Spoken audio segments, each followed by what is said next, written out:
ये बिहार विधानसभा का चुनाव अगले वर्ष है और योजनाओं की घोषणा इसी वर्ष से शुरू हो गई।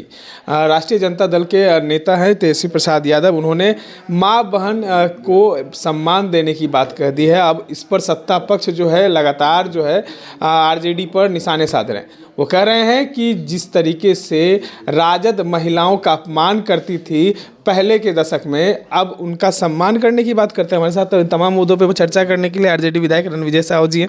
कैसे देखते हैं आप लोग, सम्मान नहीं करते थे पहले, सत्ता पक्ष कह रही है। राष्ट्रीय जनता दल ही ऐसी पार्टी है जहां महिला को सबसे ज़्यादा सम्मान देने का काम किया। बिहार में प्रथम मुख्यमंत्री किसने बनाया महिला को? भगवतिया देवी को सदन के अंदर किसने भेजा? बिहार में लोकसभा चुनाव में सबसे ज़्यादा टिकट किसने दी? बिहार में विधानसभा चुनाव 2020 में सबसे ज़्यादा महिलाओं को टिकट किसने दी? कौन है मुन्नी रजक? कौन है उर्मिला ठाकुर? दर्जनों उदाहरण है हमारे पास। राष्ट्रीय जनता दल हमेशा महिलाओं को सम्मान करने का काम किया है। वही तेजस्वी प्रसाद यादव में जो सोच है, त्याग है, सबसे बड़ी पार्टी होने के बाद भी बिहार के मुख्यमंत्री के रूप में नीतीश कुमार जी को स्वीकारा और उन्होंने वादा किया था कि 10 लाख लोगों को हम रोजगार देने का काम करेंगे। 5 लाख से ज़्यादा रोजगार उन्होंने देने का काम किया।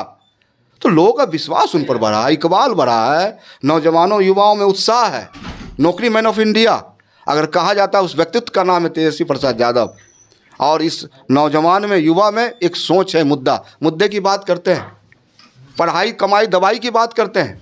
दूसरी ओर इनके नेता नफरत फैलाते हैं, कहीं तलवार बांटते हैं, कहीं भाई भाई को लड़ाना चाहते हैं, मंजिल मंजिल में इस बिहार और देश को उलझाना चाह रहे हैं। तेजस्वी प्रसाद यादव की यही सोच है ना कि बिहार से पलायन रुके, बिहार में रोजगार के अवसर प्राप्त हो, नौकरियां मिले, बिहार में लॉ एंड ऑर्डर की व्यवस्था में सुधार हो, किसानों की स्थिति अच्छी हो, स्वास्थ्य व्यवस्था ठीक ठाक हो।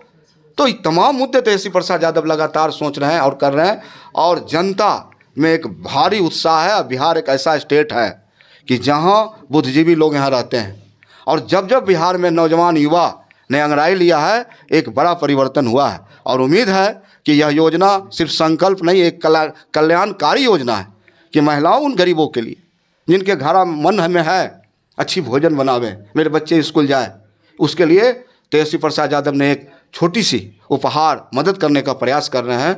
हमें लगता है बिहार के आवाम में एक भारी उत्साह है उन गरीबों वंचितों में कि तेजस्वी प्रसाद यादव ही इस बिहार को आगे ले जा सकते हैं। दूसरी ओर माननीय मुख्यमंत्री जी पूरी तरह से थका हारा हुआ एक मुख्यमंत्री के रूप में देश में साबित हो रहे हैं और बिहार पूरी तरह से अव्यवस्थित हो चुका है। 4-5 अधिकारी इस बिहार को चलाने का काम कर रहे हैं। लोकतंत्र बिल्कुल ख़त्म हो चुका है, संविधान की धज्जियाँ उड़ाई जा रही है और तमाम लोग एकजुट होकर आने वाला 25 में तेजस्वी प्रसाद यादव जी को बिहार के लोग कह रहे हैं कि नीतीश कुमार को महिलाएं जो है अपना नेता मानती है, तेजस्वी यादव को इसलिए जो है पेट में दर्द हो गया, इसलिए घोषणा कर रहे हैं महिलाओं को लुभाने के लिए। और देखिए, लगातार नेता हमारे काम में विश्वास करते हैं ना, और ये लोग घोषणा में विश्वास करते हैं। इन्होंने कहा अच्छे दिन लाएंगे, पेट्रोल डीजल के दाम कम करेंगे, किसानों की आय दुगुना करेंगे, गरीबों को पक्के मकान बनाएंगे, शौचालय बनाएंगे। कहाँ गए अच्छे दिन?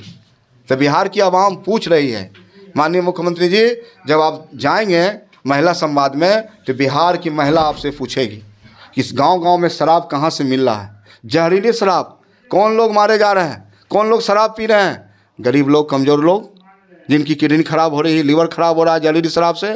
तो तमाम मुद्दों के बारे में बिहार की महान महिला जनता मुख्यमंत्री से पूछेगी। चिराग पासवान कहते हैं कि एनडीए की कॉपी कर रहे हैं तेजस्वी यादव। अब चिराग पासवान जी को तो सोचना चाहिए, रामविलास पासवान जी ने क्या कहा था, उस घर में दीपक जलाऊंगा जहां सदियों से अंधेरा है। और चिराग जी क्या कर रहे हैं? आग लगाने का काम कर रहे हैं। जिस पार्टी में है उनकी पार्टी का अति आरक्षण की समीक्षा होनी चाहिए। यानी बाबा साहब पर चुनौती दे रहा है। बाबा साहब ने जिस संविधान का रचयिता बने उस संविधान का कह रहा है कि समीक्षा होगी और चिराग पासवान उनके साथ कुर्सी से चिपके हैं। तो चिराग पासवान का भी समाज अध्ययन कर रहा है इस बार और निश्चित रूप से चिराग पासवान जी को आईना दिखाएगा। चलिए, इस बार जो है तमाम बातों पर मोरवा विधायक रणविजय साहू जी थे, हमारे साथ बातचीत कर रहे थे। इस तरह के तमाम अपडेट्स के लिए बने रहे इनसाइडर लाइव के साथ। पटना से मैं निखिल।